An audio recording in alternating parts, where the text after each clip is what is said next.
तुम्हाला तारीख सांगू शकतो की कुठल्या तारखेला तुम्ही काय निर्णय केला आणि तो तुम्ही मला SMS वर कळवत होतात. आणि मी आपल्याला सांगतो की हे अचानक केलेलं नाहीये, तर याच्या पाठीमागे आमिर असतील, सत्या असतील, या सगळ्यांची जी मेहनत आहे, जो पाठपुरावा यांनी केलाय. आज या ठिकाणी आमचे प्रभाकरराव देशमुख आहेत, आमची प्रिया आहे, प्रवीण परदेशी आहेत, आता आपले नवीन जलसंधारणाचे सचिव आहेत कौस्तुभ आहे. या सगळ्यांनी खूप मोठ्या प्रमाणामध्ये चर्चा करून 8-8 तास 10-10 तास या बैठकी चालायच्या. आणि पूर्वी आपण असं ऐकायचो की Aamir Khan is a perfectionist, आणि त्यामुळे कुठलाही फिल्म बनवायची तर त्याच्यामध्ये जोपर्यंत परफेक्शन येत नाही तोपर्यंत आमिरचं समाधान होत नाही. पण मी असं बघितलं की केवळ फिल्मच्या जगतात नाही, रीलच्या जगतात नाही, तर रिअल जगतामध्ये देखील आमिर हे परफेक्शनिस्ट आहे. आणि त्यामुळे त्यांनी अतिशय सूक्ष्म अशा प्रकारचा विचार, सूक्ष्म प्लॅनिंग आणि जी टीम या ठिकाणी तयार केली, मग सत्या असतील, डॉक्टर पोळ असतील, सगळीच मंडळी, अशी एक टीम त्या ठिकाणी तयार झाली की ज्यांनी अगदी खोलामध्ये जाऊन एक वॉटर कप सुरू केला. आणि या वॉटर कपमध्ये माझं योगदान एवढंच आहे की पहिल्यांदा आमिर यांनी हा वॉटर कप एका जिल्ह्यापुरतं, म्हणजे एका जिल्ह्यातल्या तालुक्यापुरतं हा ठेवला होता. आणि सातारा जिल्ह्यामध्ये तो करायचा असा त्यांचा विचार होता. मी त्यांना सांगितलं की तो तर दुष्काळी तालुका आहेच, पण त्याचसोबत आज देशाच्या दुष्काळी भागामध्ये ज्या भागाची ओळख झाली आहे, तो विदर्भातला अमरावती विभाग असेल किंवा मराठवाडा असेल, हे जोपर्यंत आपण घेणार नाही आणि जोपर्यंत त्या ठिकाणी आपण परिवर्तन करून दाखवणार नाही तोपर्यंत लोकांचा विश्वास बसणार नाही. आमिर असं म्हणाले की एका वेळी एवढं काम करणं शक्य होईल का, कारण जे काम मी करतो ते मी अतिशय पूर्ण प्लॅनिंगने करतो.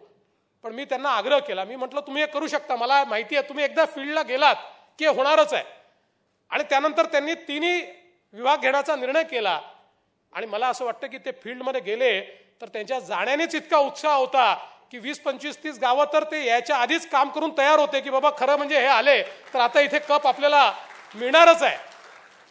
आणि गावांमध्ये आधीच कॉम्पिटिशन लागली की या पाणी फाउंडेशनच्या टीमला आपल्याला कशा प्रकारे या ठिकाणी आपलं काम उत्तम आहे दाखवता येईल आणि या कपमध्ये आपल्याला कशी हिस्सेदारी घेता येईल, असं एक अतिशय चांगलं काम त्या ठिकाणी उभं राहिलं. माध्यमांच्या माध्यमातून देखील, ABP असेल आणि इतर माध्यमांच्या माध्यमातून देखील खूप मोठ्या प्रमाणात प्रबोधन या संदर्भातलं सुरू झालं. आणि यातलं सगळ्यात महत्त्वाचं काय आहे तर ज्या प्रकारचं प्रशिक्षण देण्यात आलं, आज हे प्रशिक्षण हे शाश्वत विकासाकडे नेणारं प्रशिक्षण आहे.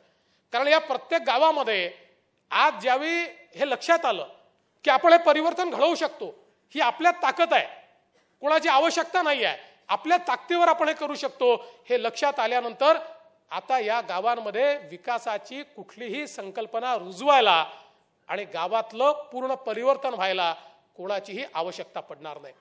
पण मला या निमित्ताने आमच्या जिल्हाधिकाऱ्यांचं अतिशय मनपूर्वक अभिनंदन करावंसं वाटतं.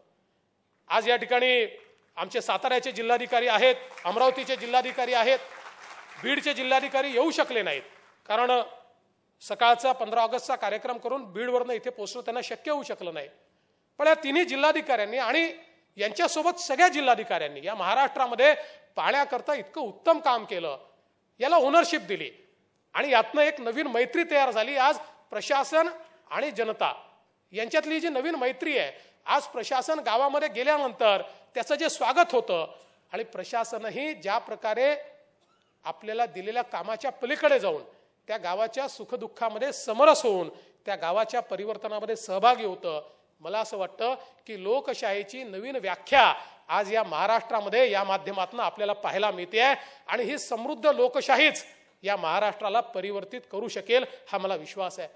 आज या माध्यमातून खरं म्हणजे ज्या गावांना पुरस्कार मिळालाय त्या सगळ्या गावांचं मी अभिनंदन करतो. आणि आपण पहिले 2 पुरस्कार हे विभागून दिले आणि दुसरे 2 पुरस्कार म्हणजे तिसरा आणि दुसरा, आणि त्यामुळे त्या गावांना पुरस्काराची रक्कम ही अर्धी मिळाली. आणि म्हणून आज मी या ठिकाणी घोषणा करतो की उरलेली अर्धी रक्कम ही मुख्यमंत्री सहायता निधीतनं त्यांना देण्यात येईल। आणि त्याचसोबत ज्यांना पहिला क्रमांक मिळालाय त्याही गावाला 20 लाख रुपये हे मुख्यमंत्री सहायता निधीतून दिले जातील। आणि मी आपल्याला एक गोष्ट सांगतो, यात माझं काही योगदान नाही। ही जी मुख्यमंत्री सहायता निधी जलयुक्त शिवार ही जी आम्ही सुरू केलं, इतक्या लोकांनी समाजातल्या याच्यामध्ये पैसे दिले, छोट्या छोट्या मुलांनी आपल्या वाढदिवसाचे खाऊचे पैसे आणून दिले, अधिकाऱ्यांनी कर्मचाऱ्यांनी आपले पैसे त्या ठिकाणी पगारातले दिले, अगदी पेन्शनर्सनी पेन्शनचे पैसे दिले। मी मध्ये पुण्याला गेलो तर एका महिला त्या रिटायर झाल्या आणि त्यांना ग्रॅच्युटी मिळाली, त्याचा चेक त्यांनी मला आणून दिला आणि या जलयुक्त शिवारची कामं याच्यामध्ये झाली पाहिजेत याकरता हा पैसा दिला। म्हणजे 200, 300 कोटी रुपये हे जलयुक्त शिवारमध्ये लोक सहभागातनं उभे राहतात। मला असं वाटतं की स्वतंत्र भारतातले अशा प्रकारचं उदाहरण हे फार कमी आपल्याला पाहायला मिळतं। त्यामुळे हा पैसा तुमचाच आहे आणि हा जलयुक्त शिवार करताच आणि या सगळ्या जलसंधारणाच्या कामाकरताच आपण वापरणार आहोत। मी पुन्हा एकदा अमीरजी आपलं खूप अभिनंदन करतो आणि मी आपल्याला त्या दिवशीच सांगितलं की आता आपली शक्ती आपल्याला लक्षात आली आहे। मी जांबुवंताचं काम केलेलं आहे, हनुमानाला किती मोठी उडी मारता येते हे आता हनुमानाला समजलेलं आहे। त्यामुळे आता 3 तालुक्यावरनं 30 तालुक्याची उडी ही यावर्षी आपल्याला मारायचीच आहे। आणि त्याकरता प्रशासन आणि आता तुम्हाला सगळ्यात मोठा फायदा काय आहे, एवढे ब्रँड अँबॅसेडर्स तुम्हाला मिळाले आहेत। यातला प्रत्येक गावकरी आपण म्हणाल त्या गावामध्ये जाईल आणि त्या गावाला इन्स्पायर करेल। आणि म्हणून मला असं वाटतं की एक अतिशय चांगलं काम या ठिकाणी आपण केलंय। या निमित्ताने मला नाम फाउंडेशनचा देखील उल्लेख केला पाहिजे। नाना पाटेकर असतील, मकरंद अनासपुरे असतील, यांनी देखील अतिशय सुंदर काम या संपूर्ण कामामध्ये केलं। आणि मला असं वाटतं की हे विशेषतः सिने जगतातले जे सगळे कलावंत या ठिकाणी आहेत की ज्यांनी त्या ठिकाणी प्रत्यक्ष जाऊन मदत केली, शेवटी लोकांना इन्स्पायर करायची एक क्षमता आपल्यामध्ये आहे, कम्युनिकेशनची एक क्षमता आपल्यामध्ये आहे।